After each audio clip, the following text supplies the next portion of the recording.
একটা দরিদ্র ছেলে ছিল, নাম অমিত। ও প্রতিদিন রাতে ছোট একটা হনুমান মন্দিরে গিয়ে বলতো, বাবা, আমাদের বাড়িতে খাবার নেই, তুমি সাহায্য করো। একদিন গভীর রাতে বাড়ি ফেরার সময় হঠাৎ কয়েকটা খারাপ লোক ওকে ঘিরে ধরল। অমিত ভয় পেয়ে চোখ বন্ধ করে শুধু বলল, জয় বজরংবলী। হঠাৎ জোরে হাওয়া বইতে লাগল, চারপাশ কাঁপতে লাগল। লোকগুলো ভয় পেয়ে পালাতে লাগল, কারণ তারা দেখল একটা বিশাল ছায়া, হাতে গদা, চোখে আগুনের মতো জ্যোতি। অমিত চোখ খুলে দেখল তার সামনে কেউ নেই, শুধু মাটিতে একটা লাল ফুল পড়ে আছে। পরদিন সকালে মন্দিরে গিয়ে দেখে হনুমানজির পায়ে ঠিক সেই একই ফুল রাখা। তখন সে বুঝল, বিপদে যিনি ডাকে, বজরংবলী তাকে কখনো একা ছাড়েন না।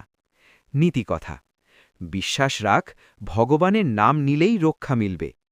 এই গল্পটা ভালো লাগলে একটা লাইক দাও, কমেন্ট করে জানাও তুমি কি বজরংবলীতে বিশ্বাস করো। আর এমনই আরও ভিডিও পেতে চ্যানেলটা সাবস্ক্রাইব করতে ভুলবে না।